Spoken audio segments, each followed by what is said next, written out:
بسم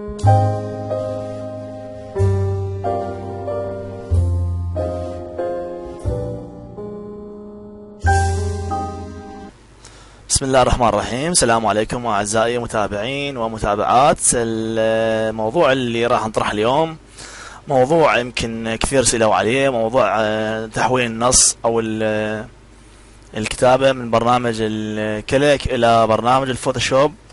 طبعا قبل لا نبدي نعرف بالبرامج العفو، عندي ملاحظة صغيرة جدا، انه لازم نعرف المتلقي عن البرامج اللي راح نشتغل بيها. طبعا برنامج الكليك افضل البرامج الكتابة، وبرنامج يعني جدا راقي خصوصا في التلاعب بالنصوص وطريقة عمل الكتابة وخطوط الكتابة. فبخطوط يعني متعددة، النسخ والرقعة والثلث وبقية الخطوط. لازم نوظف الخط قبل لا نعرف يعني طريقته، قبل لا نبدأ أصلا بالفكرة أنه نقدر نصمم النص أو نصمم الشيء اللي نريده. لازم نعرف الخط اللي نتعامل به، رقعة، ثلث، نسخة، الديواني.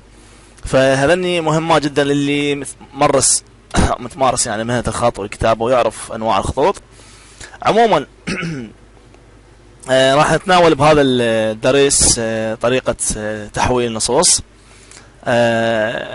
مثل ما تعرفون برنامج الفوتوشوب الإصدار الأخير طبعا مو شرط، لكن أنا بالنسبة لي أشتغل بالفوتوشوب آخر إصداره 2015 السي آخر إصدار له. فقبل لا نتناول النصوص نفتح الفوتوشوب بهالطريقة، نخليه ونروح نفتح برنامج الكليك. طبعا بين ما يفتح برنامج الكليك لازم نعرف شنو راح نصممه، شنو الفكرة، شنو الموضوع. واجهة البرنامج تلاحظوها هاي. نقدر نغير النص اللي نريده بهالطريقة. مثلا راح نكتب موسوعة الفوتوشوب او اي شيء تردونه انتم بهالطريقة.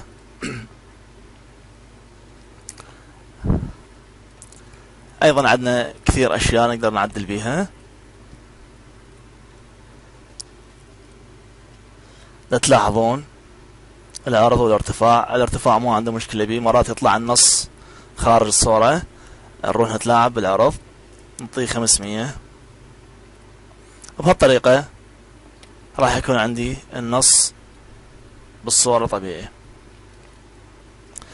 هذا برنامج الكليك. طبعا ما راح نطول بيه، بس راح نوظف لكم او اوضح لكم قليل من الاشياء اللي لازم تنضاف على الخط او على النص.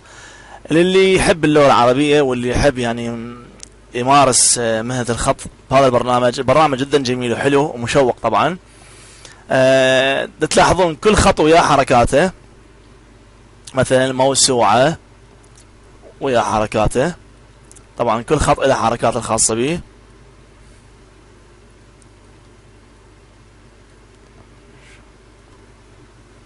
تلاحظون كل خط له حركاته.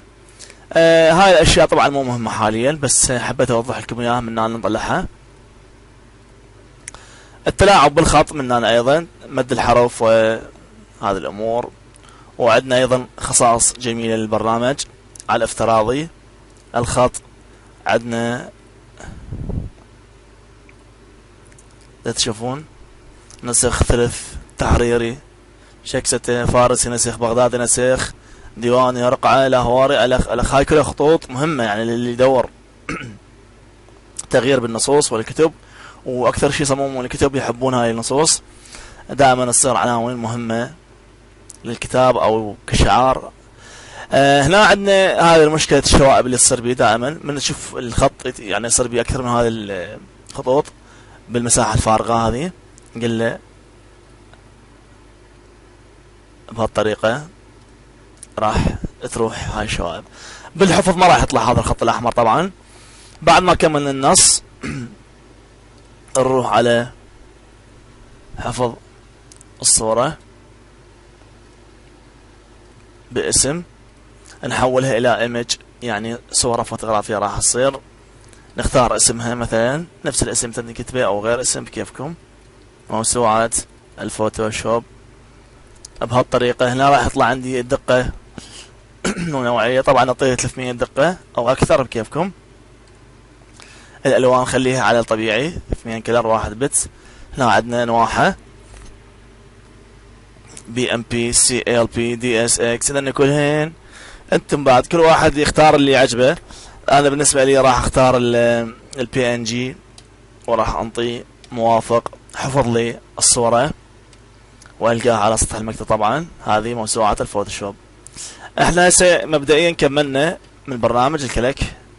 راح نطلع من عنده حتى ما يصير تلكؤ بالحاسبة، لان تعرفون البرنامج هذا عملاق ياخذ مساحة كبيرة من الذاكرة، فنضطر نغلق. نروح الى برنامج الفوتوشوب.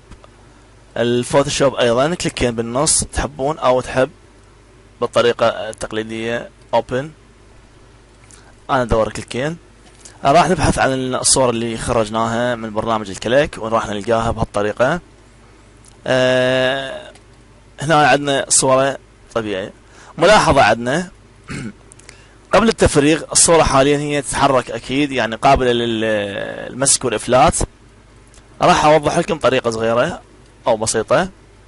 نفترض هذا الكتاب وهذا التصميم اللي احنا عندنا. تشوفون المشكلة ما جاي تنسحب عندنا وتنوضع بالتصميم الجديد. عندنا هواي طرق طبعا لهيك مسألة. اما بالتحديد بهالطريقة، يعني خلنا ارجع اوضح لكم الفكرة. كتر اي للصورة بهالطريقة راح يطلع عندنا هذا النص. نريد نصغر النص ايضا نقدر بهالطريقة، ونقدر نمسك وافلات سحب يعني بنص التصميم الجديد وراح يصير عند الصورة. لكن انا ما مفرغ الصورة عندي، ما بيها تفريغ. يعني مثلا نفترض شلون راح اراكم. يعني هنا عندنا اذا اسوي جريدنت راح تبين عندي المشكلة. تلاحظون الصورة بها ماسك او بها باك جراوند، فبهالطريقة هاي ما راح تفيدنا. راح نرجع للخلف، راح نبقي هذا التصميم مالنا وراح نرجع اراويكم شلون تقدرون تخلصون من هاي المشكلة، مشكلة البياض اللي بالصورة. هنا أنا قبل كل شيء كليكين على الصورة.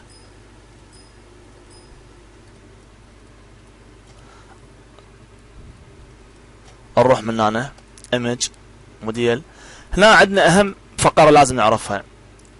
اذا واجهتنا هاي المشكلة نروح على الايمج، على المود الوضع نقول له RGB color. بهالطريقة الصورة تحررت طبيعي جدا.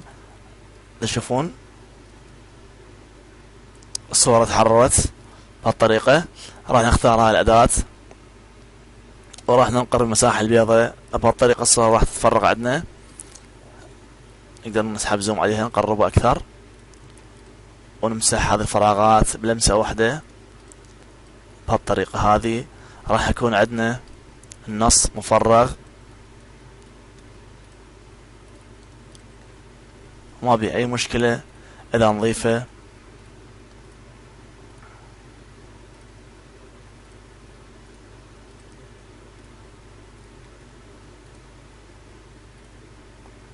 تلاحظون فبهالطريقة هذه نقدر نتعامل ويا النص طبيعي.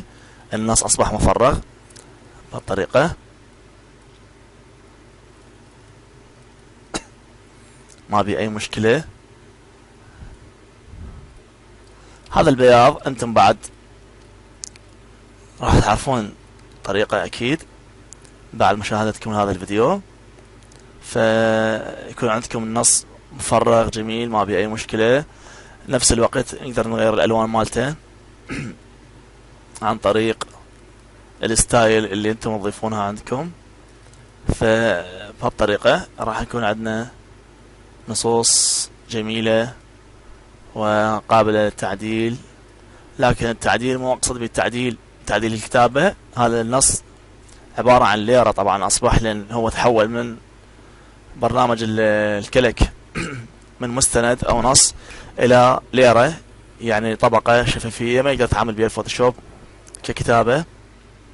على العموم طريقة جدا سهلة، اتمنى تكون يعني استفدتوا من عندها ولو شيء بسيط، وعرفتوا كيفية تحويلها. تقدرون تراجعون الفيديو اكثر من مرة حتى تبين عندكم الطريقة ماشي يعني. وتحياتي لكم، وان شاء الله يكون الدرس عجبكم.